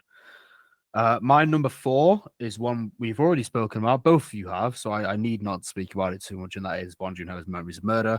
I also have it higher than Parasite. I also think it's so profound, but even more than that, it kind of like shows the gravity of the situation. Obviously, Memories of Murder followed a real case at the time in South Korea. At the time the film came out, the case was still unsolved, which is why the final shot is just so impactful. Yeah. And I think, when people speak about Memories of Murder often, when I have questions about it and they say they don't really understand where the conclusion was, that's the point. That's the point of the film. It's to provide you with this notion of the real case and to provide you with the circumstances surrounding it and the murders that were happening in South Korea at that time. And I think, like Cian said, some of the most powerful shots I've ever seen, some of the best shots I've ever seen, Bong Joon-ho, his ability to create create composition and create the perfect amount of framing, blocking, and make it look absolutely perfect is unbelievable. And I also think that the comedy just adds to it as well. Like the drop kicks are just amazing. Like it's just such a funny thing to add in there. It's such a Bong Joon-ho thing to add in there as well. Of a film that's got such, the gravity. It's such a dark related film on a real true case, similar to like you might compare Memories of Murder to a Zodiac, for example, that followed a real case perspective. Actually, Memories of Murder wasn't even solved at the time. But to introduce his style of satirical content and comedy with the drop kicks and the funny dialogue and the bar fight sequence is amazing, and I love that so much. I think it's absolutely brilliant, just kicking so many people in a row. But yeah, so I am in the position same as both of you, where I do think Memories of Murder is Bong Joon-ho's best film, and I think it's my 4th favorite thriller of all time. Top 3 now we are on. Top 3. In 3rd is, I'm surprised no one has had this yet. I have Mulholland Drive. Again, bit of a question mark over whether it's a thriller. I took that out for Blue Velvet. That was originally on mine. Then you said Blue Velvet, so I put Blue Velvet in instead because I kind of just a little bit. Mulholland Drive is definitely the film that has made me think the most after watching it. I think that's the same with everybody. Again, I watched that really late one night with my cousin, and I think we finished it at like 4 a.m. in the morning. 4 a.m. And I think we only went to bed at like 7 o'clock because we went to the kitchen afterwards and we literally just went back and forth discussing everything and good mean and all that sort of stuff. And I just think it's David Lynch's magnum opus, including Twin Peaks and everything with that. Some of the scenes in it, the diner scene where he's describing the nightmare, the diner is amazing. The diner is amazing. One of the most terrifying scenes like of all time. I've never had that where someone like builds up tension quite like that, where it just builds and builds, and all he's doing is just describing a dream, and then obviously ends up in the big reveal. And I actually think the horrifying. One of the scenes in Inland Empire is kind of leveled up to that for me. There's this really scary sequence in Inland Empire. I think Lynch has them in like most of his surreal films, where these like in Lost Highway, for example, with the mystery man. So With when the man, yeah. in the bed, it's so weird. But the diner scene in Mulholland Drive is amazing. Like seriously incredible. One of the best scenes I've ever seen as well, definitely. There, you done? Yeah. No So more. let's see. My number 3. So yeah, my number 3 is also one that kind of blends the line between thriller and horror, and that's going to be from the master of suspense, Psycho. My favorite Hitchcock movie I've seen. I haven't seen all of them, but I just love everything about the Psycho universe. Like I love the original 1960 Psycho is my favorite. I even enjoyed the reboot in 1998. I thought that was very interesting. I thought Vince Vaughn was actually quite quirky and interesting in that role. But then like Psycho 2, Psycho 3, Psycho 4, really enjoyed all those. Psycho 4, super awesome to see Anthony Perkins himself like be the director of that movie. So really all the Psycho movies ever. The only one I don't like is Hitchcock, which is a 2012 movie with Anthony Hopkins playing Alfred Hitchcock. Like basically the story of the making of Psycho. That's the only one I really don't like. But all the actual Psycho films and Bates Motel, which is a TV show, which is like a prequel with I haven't seen the Good Doctor. So he's obviously memed. Freddie Highmore, I think his name is. But Vera Farmiga plays the mother. Like I don't know, Bates Motel even I love. Like I just think this whole Psycho universe is something that's super right up my alley. So that's number 3 for me. Yeah, Psycho's an interesting one because it's like that's like very blurred lines between horror and thriller, like Get Out, for example. I actually had Psycho in my horror list recently when I did a video about it, so I would have probably included it on here, but I thought I'm not gonna, contradict myself like that. I think it's very much whatever you think it is. It's so between. It was obviously originally marketed as a horror, but nowadays you probably see it more as a thriller because of our times has passed. But yeah, it's a great pick. It's an amazing film. I need to actually watch the sequels. My 3 is going to be what I consider to be David Lynch's magnum opus, and that is, of course, Lost Highway. I love Lost Highway. I think it's just a surrealist masterpiece. I think it has some of my favorite sequences ever. Kian, I'm assuming obviously you've seen it. I think the ending is one of the best endings I've ever seen in my life. It's when he's driving the car on the highway and his face is all going. And it's just the flashing lights, like. And the music is just like booming. I think that's so incredible. And I think that really like is like a fall in love with cinema kind of thing. It's absurd. It's scary. It's definitely one of his scariest films, along with Mulholland Drive, as Cian said. And I just think it has such a unique narrative that is so hard to place. I would actually probably say it's the most pointless to try and describe. Do you know what I mean? In terms of a narrative of David Lynch, similar to like an Inland Empire, where it's like even trying to break this down is going to be just pointless because there's so many ways you can do it because Lost Highway follows such a unique pattern. But that is my favorite Lynch. Lynch is obviously one of my favorite filmmakers. So Mulholland Drive, for example, is like 4th for me, but it's still what I would consider to be. I think it's in my top 100 of all time, and it's 4th. Do you know what I mean? So it's like I love most of his films. Even Eraserhead is in my top 100 as well. So it's like, but yeah, Lost Highway is my favorite Lynch. I think it's incredible. It's a film that I just want to, like you said earlier, Kian, I watched it for the first time. Then my mom's a big Twin Peaks fan, but she's never watched Lost Highway. Made her watch Lost Highway. She really enjoyed it as well. And it's kind of one of those films I just wanted to show everyone around me, speak to people about it because it really had that much of an impact on me. But yeah, Cian, we are on number 2 now. Number 2, I think if people know me who are watching this, I think they all know that the number 1 and 2. Second is Oldboy. I've talked about Oldboy loads and loads and loads and loads. One of the best films of all time for me. The best edited film of all time for me. One of the best school time for me. Some of the best performances of all time for me. Every single part of Oldboy is like more or less flawless. I can't think of any like component. Like if I pick it apart, I actually can't think of a single aspect that I don't think that I am in awe of every time I watch it. What's the name of the actor? Choi Min-sik as Odeshu. Amazing. Unbelievable. Amazing. And it's like it becomes the climax comes to a point where it should become almost cartoonish, but his performance mixed with the score that plays during it's just so impactful and hard-hitting. I've seen Oldboy like 10 times probably. I watched it for the first time in lockdown. I've seen it like 10 times in the last 3 years, and every single time I pick up on more things to love, little bits and pieces and different sequences. It's one of the best films ever made.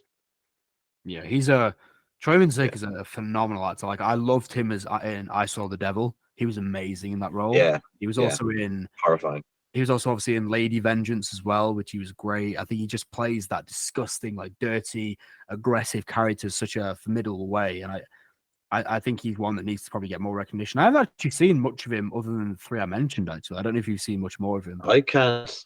I was thinking off the top of my head, I can't think of anything else. The only ones, but as I said, the three: Lady Vengeance, I Saw the Devil, and Oldboy. That's like the only ones that really caught fire straight away. But phenomenal actor. Yeah, my number 2, also Oldboy. I think it's one of the greatest movies ever made. One of the greatest movies of the 21st century. This episode works out well because we're recording this on Saturday, August 12th right now, but this is coming out not this Monday, but next Monday, the 21st, which means for people listening in America, as of a couple days ago, Oldboy is now remastered, restored, and in theaters. And it's Memories of Murder. So Memories of Murder and Oldboy, I think the only two that we all talked about in our top 20 list. Great film. The hammer scene, obviously, we talked about a ton, and Parasite. Shout out South Korea, man. Look at them. They're getting the only 3 consensus ones in the top 20. But yeah, so the hammer scene we've talked about a ton on this podcast, just incredible.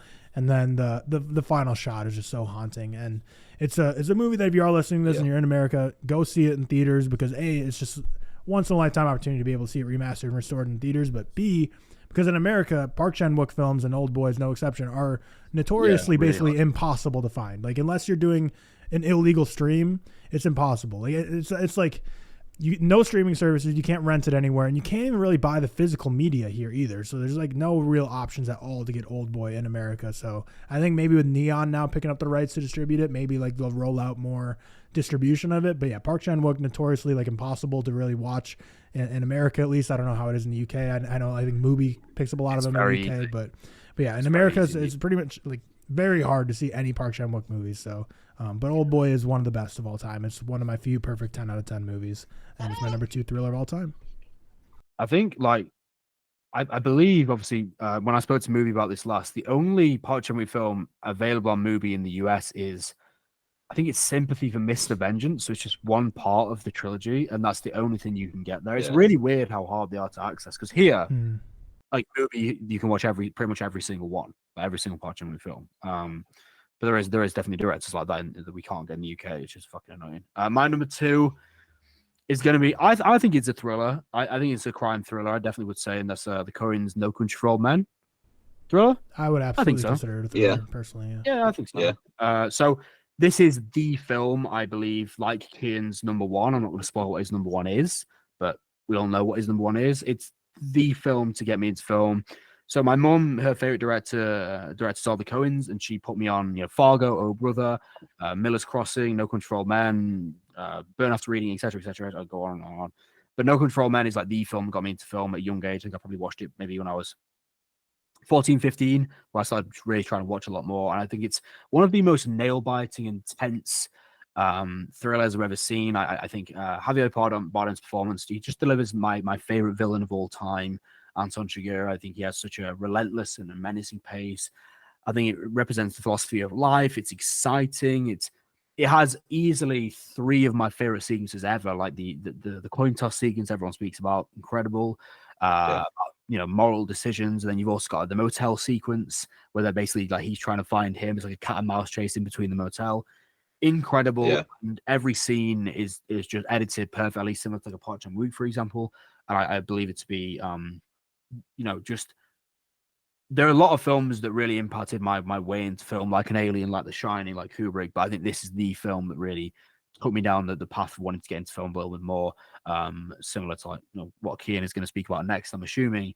But yeah, No Country for Old Men is my number 2. And your number 1, Cian? My number 1, building suspense. As I said, if you know me, you know it's Zodiac, David Fincher's Zodiac. The film, like I said, the film that got me into film. Like, I've always liked film, and when I first got IMDb years ago, I had like 800 or something, like 700, 800. But then I watched Zodiac, and it just spiked. I wanted to consume as many films as I could just to try experience something as great as Zodiac again. The night I watched Zodiac, I actually don't remember watching any of the film at all. Like, I don't remember how I reacted to any of the scenes, but I remember, like, as the credits rolled and as like I went up to bed, I literally was just like in awe of everything. I rewatched scene after scene after scene. I looked up the real case. I looked up any leads, any stories, any stuff that was like left out. I read all like the trivia for the film.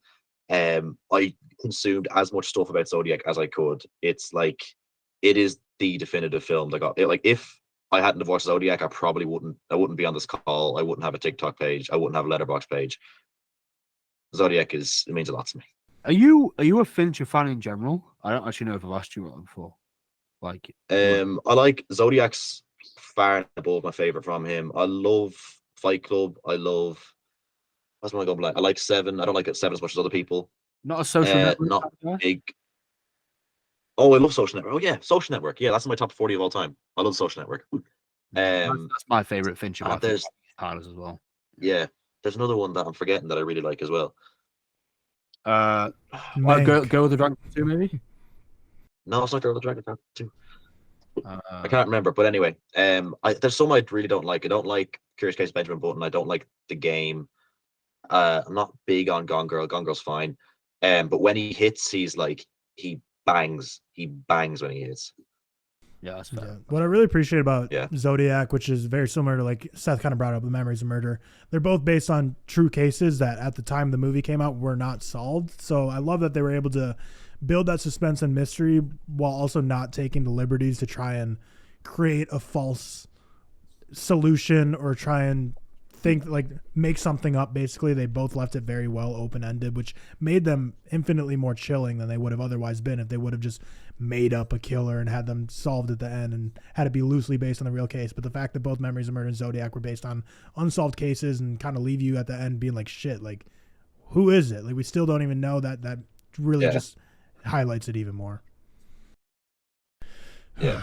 Number one for me is my favorite Martin Scorsese movie of all time. That's The Departed. It's a crime thriller. I feel like it should be considered a thriller, I guess. But I don't know. I think all crime movies could basically be thrillers. So The Departed, it's like 2.5 hour movie. So it's like a long movie, but for some reason it feels so fast to me. Like I feel like I could have even more. I think it's because the soundtrack feels very trailery at times, like Shipping Up to Boston and, what that Rolling Stones song is, that's super classic, that's slipping my brain right now, but Gimme Shelter. Yep, Gimme Shelter. I feel like since they use such classic like trailer type music throughout the movie, it kind of makes it seem like it's just kind of moving along super fast and it's almost like a highlight clip of everything that's happening. But it's my pick that I posted on TikTok the other day for the most stacked cast of all time, just balancing breadth of cast with quality of cast. You obviously have Leo, Jack, and Matt Damon, Martin Sheen, Mark Wahlberg, Vera Farmiga, Alec Baldwin, Ray Winston, the boy. Yeah, there's got to be Catherine O'Hara, Anthony Anderson. I mean, not nearly the same caliber, but it's not only the stacked cast with how great the leads are, but pretty wide as well. But the soundtrack, I just think is so good.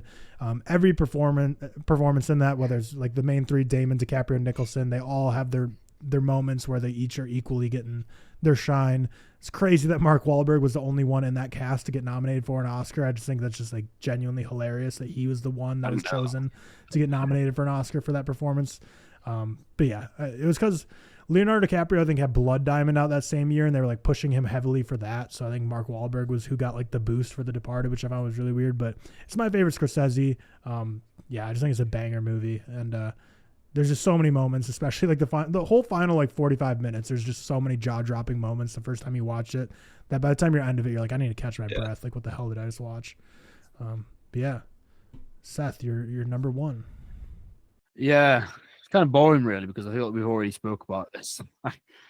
My number one's Oldboy. I echo everything that Cian and Tyler have already said. I watched Oldboy probably, I want to say like around the same time as Yuki, and I want to say like maybe just about the year before that, 2019, so before the first lockdown. It's just an incredible experience. It really, another one that really, I think Oldboy is like, it's like my No Control Men, but for international films, similar to like what Parasite is. And when I watched Oldboy in like 2018, 2019, it was around that time, probably 4 or 5 years ago, whenever it was.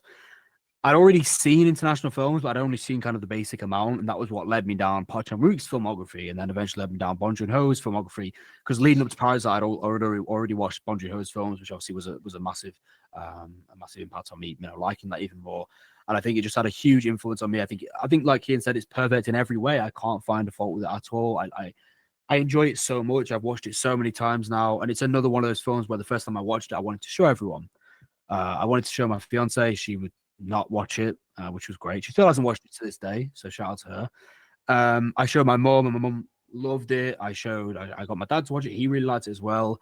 And I just think it's a film that really means a lot to me. I think it's just perfect in every way, literally every way. And is my favorite thriller of all time. And it's one of those, like, probably like Ian's with Zodiac. I don't really see it changing just because I have such an emotional connection to it as well. So that is my number one, unsurprisingly so, anyway. There we have it. I figure we'll each go around one more time and list them off quickly, just 20 through 1. Just list off the titles so people can be refreshed with which our order was. So I'll go to Cian. If you have the list still in front of you, you're 20 to 1, just to list them off the titles. Yeah. So 20 is Blue Velvet, 19 is Nightcrawler, 18 is The Wages of Fear, 17 is Narc, 16 is Z, 15 is Memento, 14 is JFK, 13 is The Invisible Guest, 12 is Bunny Lake is Missing, 11 is High and Low, 10 is The Third Man, 9 is Mermaid Legend, 8 is Unbreakable, 7 is Amores Perros, 6 is Parasite, 5 is Memories of Murder, 4 is The Handmaiden, 3 was Mulholland Drive, 2 is Old Boy, and 1 is Zodiac. All right, mine was 20 Good Time, 19 Shutter Island, 18 Get Out, 17 Argo, 16 Memento, 15 Persona, 14 Blowout, 13 Fight Club, 12 Wind River, 11 The Silence of the Lambs, 10 Parasite, 9 Sicario, 8 Reservoir Dogs, 7 Memories of Murder, 6 Prisoners, 5 The Prestige, 4 Nightcrawler, 3 Psycho, 2 Old Boy, and 1 The Departed. All right, mine was 20 Kotoko, 19 Blue Velvet, 18 The Lighthouse, 17 Prisoners, 16 Rear Window, 15 The Handmaiden, 14 Perfect Blue, 13 Funny Games, 12 Unbreakable, 11 Dial M for Murder, 10 Silence of the Lambs, 9 Get Out, 8 Parasite, 7 Thief, 6 Battle Royale, 5 Blowout, 4 Memories of Murder, 3 Lost Highways, 2 No Country for Old Men, and 1 Park Chan-wook's Old Boy. Well, there you go. 60 of the greatest thrillers of all time. Accounting for some overlap between our lists, there's like 50 or so. So, I feel like thriller, especially for people just getting into film, like thrillers is naturally like a genre people really gravitate towards when they first start diving in, at least for maybe people in our demographic. I know that was the first genre I really fell in love with. So there you guys have it. Like there's a list of like 50 out there. And I'm 100% positive that there's no one listening to this right now except Cian himself probably that's seen all 50 of these. So you have work to do if you're listening to this and love thrillers. But we still have one more thing we're going to do. We're going to do the Cian versus Seth trivia game. But if you're enjoying this episode so far, make sure you hit that subscribe button. If you're listening on Spotify, rate us 5 stars. And of course, make sure you go to Cian Film on TikTok, Cian Mulligan on Letterboxd, and follow all his socials there as well. He is truly one of the great... I just want to get this out there. Yeah. We're doing a trivia. I did really well against George, and I need people to remember that when they hear me just getting. You did really good against me too. You always say this, but you always do well. But this is all I had. Like if I mess this up, I'm not like that. That's like I don't have like time to come back and redeem myself. This is like all or nothing for me. Yeah, this is true. Well, it's similar to like George when he prepared our trivia for us last week, where like I don't think any of the questions I chose are necessarily like super hard, but then of course George said that like presidents one of you. No, that was wild. I think you listened to the episode, kid. He was like, "What did he say?" He said, "What did he?" No, he asked. So like from Abraham Lincoln's speech, he's like, "How many years is 77 years ago?" And I'm like, "This isn't even movie trivia at this point." Like, what? It's really weird shit. Okay, so we're doing 3 rounds, 10 questions in each round. Like I said, I don't think there's some that are definitely harder than others, but I don't think there's anything that's like gonna super be difficult. But there's gonna be some that I think maybe neither of you will get. But the first round is pre-2000s trivia. So how do we answer them? Do we just like take it? Like, do we do what we did, where if you say one, you have to let the other person have a go? Yeah. So just first one to shout it out gets the point if you get it right. But like, say like Cian yells out an answer for number 1 and he's wrong, then he doesn't get to answer again until Seth gets a chance to answer at least once. So okay. It's kind of like Family Feud rules if anyone watched that. Like hit the first buzzer. All right. So question 1, pre-2000s trivia. In The Matrix, did Neo take the blue pill or the red pill? Red. Blue. Seth gets the point. The red pill. Yeah. I always forget that. That was a 50-50. I had no idea in my head. I'm not going to lie. I always forget which one. I always forget too. Question number 2. In The Shining, when Jack Nicholson yells, "Here's Johnny," what TV show is he referencing?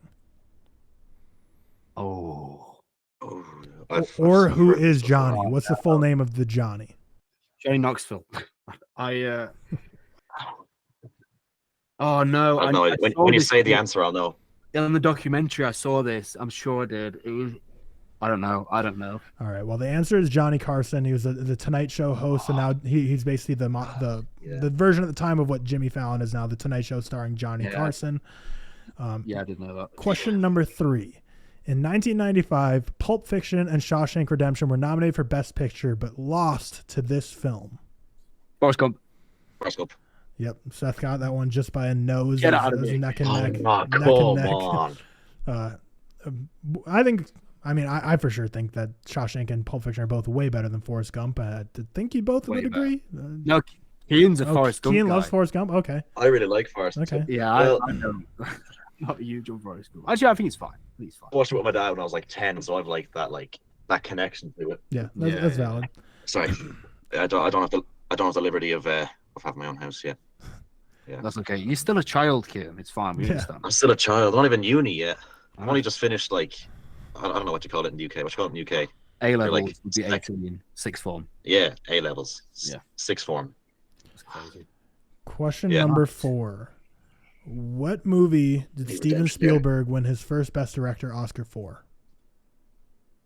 Schindler's List. Schindler's List is correct. That could be right. Yeah. Schindler's List is correct. I feel like some of these have been slanted more towards Seth lately. Like these films I know are highly rated. But Sorry. I'm just. Yeah, I think so. That's fair. That's crazy. Question number 5. In Apocalypse Now, what does Robert Duvall love the smell of in the morning? Napalm. Oh my god.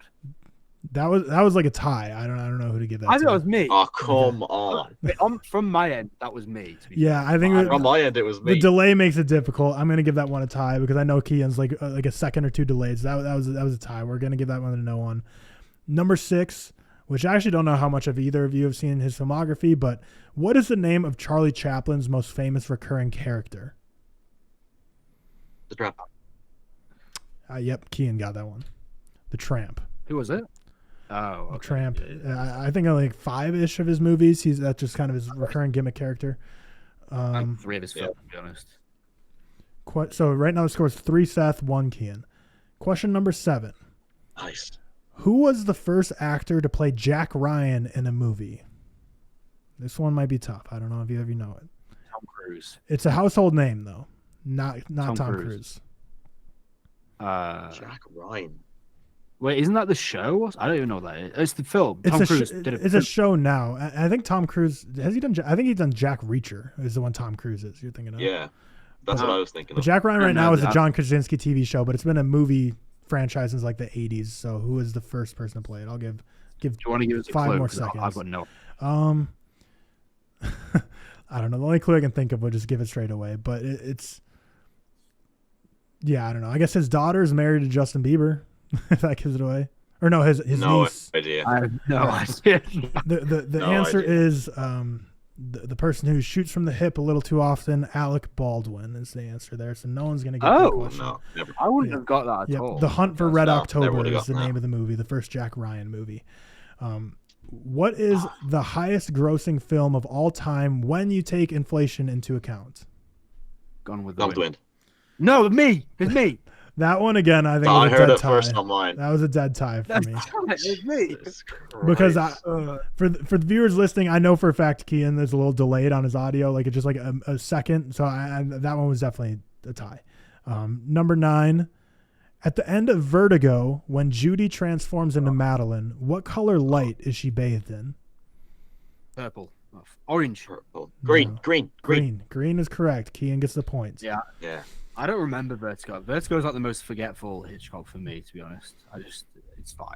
I haven't seen it in years. Yeah, my mind immediately just always goes to orange when I saw the question, just simply because of the poster. I'm just like orange, Vertigo, orange, always locked in my mind. Yeah. All right, the last question, the pre-2000s round, but in round 3 when you go all-time favorites, there's more pre-2000 stuff. But which Ingmar Bergman film made the most money at the worldwide box office? Wow. Alexander. No, it won't be that. That one Cian got just at the last second. Oh, Yeah. what? In general, It was me. Ingmar Bergman is a broke boy in terms of the box office. He makes like no money. Yeah, I started Yeah. to doubt myself because I remembered it was a mini series, so I was wondering how That makes sense. It would have Yeah. made sense. It would be in Alexander to get it because it released theatrically, didn't it, as well? So it got a theatrical. And I think it made the total at the box office like 3 million or something. So like not crazy numbers, but it is his number one by a good margin. I think nothing else crossed 1 million for him. Yeah. Jesus Christ. Round 2. So right now we are tied 3-3 after round 1. Going in round 2, post 2000s trivia. Question number 1. Which Hollywood actor plays themselves in Zombieland? Bruce Willis. Bill Murray. Oh shit, Bill Murray. Yeah, Fuck, why Cian did I got say that Bruce one. Willis? I meant Bill Murray and I said Bruce Willis. That's crazy. See the comeback. That's crazy. Cian gets that one. Oh. Number 2. Who were the... Okay, so I guess you have to get both of these right to get the point. So who are the 2 actresses... Or actually, I guess if you get one right, you'll get a point because one of you might shout out one or the other. So who are the 2 actresses to play Rachel Dawes in the Nolan Batman trilogy? Oh, what's the Maggie Holmes. Gyllenhaal? Oh, Maggie, something. Katie Holmes. Katie Holmes is 1. So I got one. Maggie Gyllenhaal. Yep. So you each got 1 point there. Katie Holmes is in Batman Begins, Maggie Gyllenhaal in The Dark Knight. Both Should've got both. were not great performances. Number 3, Moonlight won Best Picture at the 2017 Oscars, but what movie did they mistake? Yep. No, you can't do it. When you say, I was gonna say that you can't give him that because I was ready to say that. Okay, fine. We'll make a new rule that you have to wait till the question's done being read. But yeah, that one I'll just give no contest. No contest. So for those playing at home who are confused, the actual question was, Moonlight won Best Picture at the 2017 Oscars, but what movie did they mistakenly say won it for first in one of the biggest live TV airs of all time? And it was, of course, La La Land, which I rewatched the clip recently, and it never fails to make me cringe. It's just, I can't believe that actually happened. Like at that point, you just got to give it to La La Land because the fact that they were like all up there, like all on stage, like accepting the award, that was just so cringy. It's awful to watch. I can't stand it. Moonlight, very deserving, but just one of the biggest errors of TV history. Yeah, it's very cringe. Yeah. Number 4. There's 2 acceptable answers here. So what is the highest grossing war movie of all time? Hacksaw Ridge. Saving Private Ryan. Nope and nope. Oh, is that it? Are we done? No, I'll give you each. You keep going. You can get one more guess each. 1917. I think I did a lot. Nope. Yeah, it is. Yeah, it probably is that. No. Oh. Oh. Cian, have a guess. I'm blanking right now on war films. Is this adjusted for inflation or not?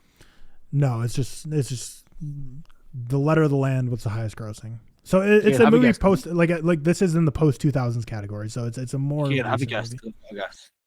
Go Schindler's List. I don't think it is Schindler's List though. Post 2000s. No. So the right answer was American Sniper, but I would have also accepted Oppenheimer. I don't really consider Oppenheimer. I don't consider Oppenheimer a pure war film, but it did technically just pass American Sniper at the box office. So Oppenheimer. I was gonna say like Fury or some shit. Yeah. Oh, So fair enough. American Sniper. No, I wouldn't have got American Sniper. Bradley Cooper and Clint Eastwood and the fake baby doll. Question baby. number 5. Yes. Question number 5. What flavor Pop-Tart does Buddy the Elf eat in his spaghetti? Strawberry. Nope. I wouldn't have got that. I have no idea. No. Just throw out a I Pop-Tart literally flavor. cannot remember at all. Chocolate. I didn't. There's no that's correct. Pop-Tarts in Ireland. I don't even know what Well, flavors you're they are. right. It's chocolate It's Pop-Tart. chocolate. Yep, chocolate Pop-Tart What? Buddy the Elf. It's in his spaghetti. Okay. Question number 6. What movie did Jennifer Lawrence win her Best Actress Oscar for? I didn't even know she won one. Joy. Nope. Hunger Games. No. Oh, I know what it is. Winter's Bone. Nope. No. I have one more guess. One more Yeah, guess. yeah. Have another guess, Seth. Okay. I haven't lit. Or I have one more in my head. We can't have a guess. We don't have to my guess. I know. I know.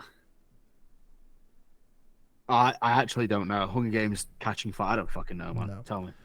The right answer is Silver Linings Playbook. So it's like almost Oh 10. I think it was over 10 years ago. that at this was point. my third guess. Yeah. That's what I had third. Early in I her haven't seen career. it. Early in her career. Number 7. Which movie has the record for the most F-bombs of all time? Wolf of Wall Street. Pulp Fiction. Yep. Oh, it is. Yeah, Seth gets it. Get out of here, boy. Yeah. All right. So right now we are. Or I'll tabulate the score after this round. Question number 8. What is the first song to play in the Guardians of the Galaxy series? So Guardians of the Galaxy 1, the first song you hear, which if you've seen the third one, it's also the last song you hear. No fucking idea. It's I can hear it. I can't.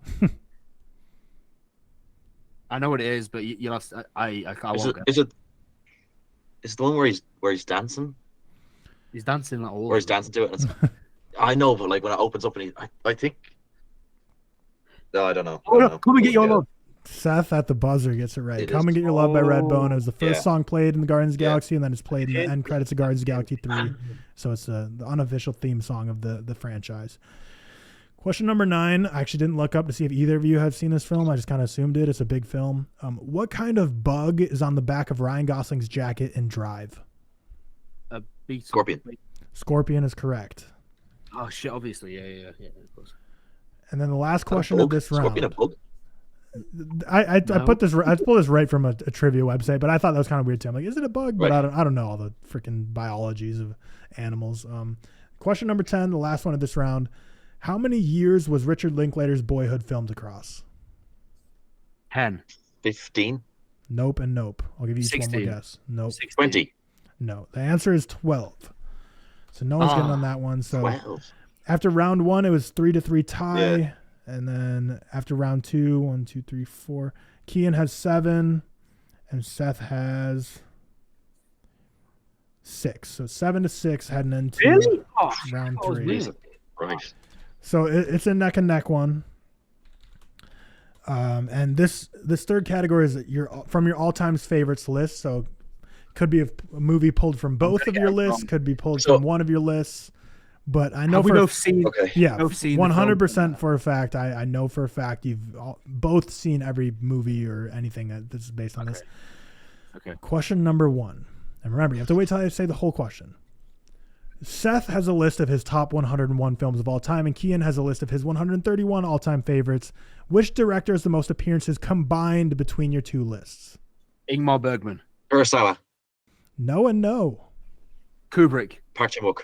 Park Chan-wook is correct. There's 4 for Wow. Cian and 2 for Seth. Oh, that's a dub for Cian and Seth, though, even though I didn't get it right. Yeah. I didn't realize that. That's crazy. Yep, Park Chan-wook. How many do you have, Cian? He has 4 in In his your- top 131. 4. Yeah. You I have 3. You have 2 yeah. when I pulled yesterday. I had 3. Yeah, it says on your list 2. Well, I'm just going based off both of you so kindly have in the top of your favorites list how many numbers for each recurring director, so it made that easy. Recurring directors. So, yeah. All right. It's funny because I made these questions before the episode, and we've talked about some of these an extensive amount, so it's going to be real rapid fire. But you have to wait till I finish the question.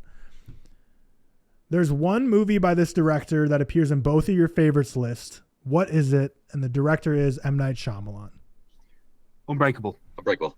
Yeah, that one was just narrowly Seth. Close. Seth gets the W on that one. Was that close? On my end, it's I'm saying it, and Cian's Unbreakable. Yeah, it's because we're literally all 3 of us in different countries, so I think we're all getting our audios at different times. So there's gonna be a 1 second lag here or there. But question number 3. You have one movie in common in your top 10 list. What is it? Oh, Oldboy. Oldboy. No, that's that me. one's a tie. That was me. That was on mine. That was. On me, that was me. That one was the exact same time for me, so I'm giving that to a tie. So we are at. Cian is at 8 and Seth is at 7. Wow. Jesus. This is close. And we're going into question 4. Neck and neck, yeah. And this one is you don't have to fight against each other because I'm going to ask Seth one question and Cian one question is about the others list. So you don't have to race for this one. I So- haven't studied Cian's list, man. Fuck. Yeah, Seth, I haven't looked at yours. Seth, what is Cian's number 1 movie of all time? Eternal Sunshine of the Spotless Mind. Point for Seth. Yes, Cian, what is Seth's number 1 movie of all time? Oh, it's fucking obvious. I know it's all of the Lord of the Rings, but I can't remember which one it is. I think it's Technically, Fellowship. it's all of them. Technically, it's all of them. But which one are you saying? Fellowship. No. Oh, Yeah, well, I don't know. Like, Return. I feel like we got to Return. give it to him because you put all three of yours at number one. No. Because Well, you say it represents all three of them on your thing. If you're looking at the list, Return of the King is my chosen because that is still my favorite. Agree, Tyler? Fair enough. Fair enough. It's tied 8-8 at this point, and we got half of this section left. Question number 5. Jeff Bridges stars in a Joel Coen movie playing what sport? Bowling. Baseball. What? That was me. Bowling is That was me. correct. That was Yep. me. Shit. Why didn't I say The bowling? Big Lebowski. Yeah, that's terrible. Do you have that in your favorites, Kian? Top 15. Yeah, it was on his Top favorites list. 20 at least. No, it's very good. I Yeah. used to really like it. Question number 6.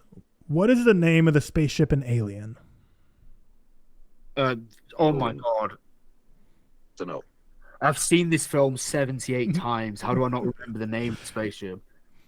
I've seen it once, so I don't know. I genuinely have seen it like more than I've had hot dinners. This is crazy. Oh no. I don't know. I can't remember the name. You have to tell me. I can't That's remember. unfortunate. It is the USS Nostromo. The Nostromo. Oh.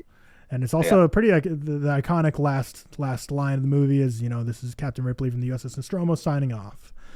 Question That's crazy. I didn't get that. Question number 7. Still tied 8-8. We have 4 questions left. Question number 7. What country is Borat a journalist from?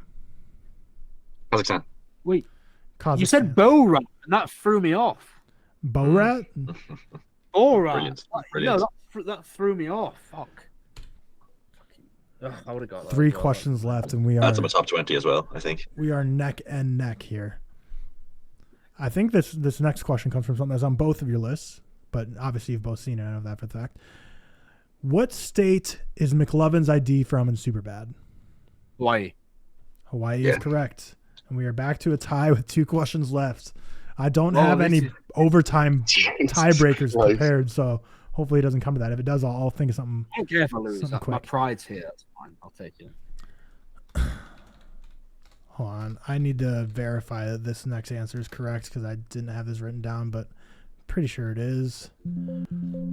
Yes. Okay. So what is the most recent movie release to make it onto both of your all-time favorites list? Oh wow. So it has to be on both. Decision to leave. lists. Decision to leave. Decision to leave is not correct. Yeah, I think it is. What? Oh, Banshees. that's not on my list. Nope. Fuck you, Kit. Why isn't it on your list? I'm trying to remember my list of 2022.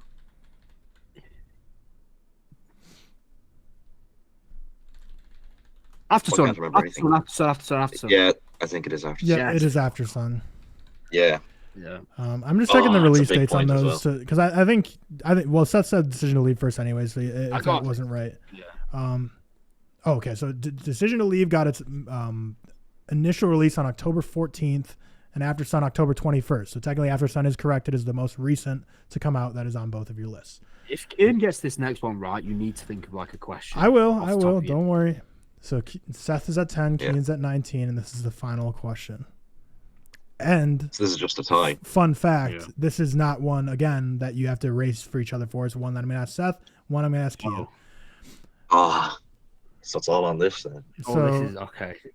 yep. So, who do I want to start with? What would be the most intense? I and, think like, you start build with up hype? Ian because it's like if he has to answer it correctly. You know what I mean? Yeah, but then Yeah. okay, so first up, If I answer Kian. it correctly, no fucking going. You know what I mean? Kian, what is the highest rated animated film on Seth's list? As in letterbox rating or what he has the highest? Well, so yeah, basically, like his list is a ranked list of 101 from 1 to 101. What is the Well, I have highest one on that list? The best I ranked don't. for I don't him. think- Wait, I don't. Okay. It's a tough one. I'm gonna go for Monsters Inc. No. No, it is not Monsters Inc. Good guess, though. Seth does really love that movie. It was That is on. Spirited Away was That's number all I one. had. Let's see if Seth you're Spirited, able to. yeah. Let's see if you're able to run up the scoreboard. Seth, Kian has a mini series ranked at number 8 in his all-time favorites list. What is that mini series? Also, Kieran, I thought you would have said Ratatouille, by the way. Oh yeah. Miniseries. Oh man.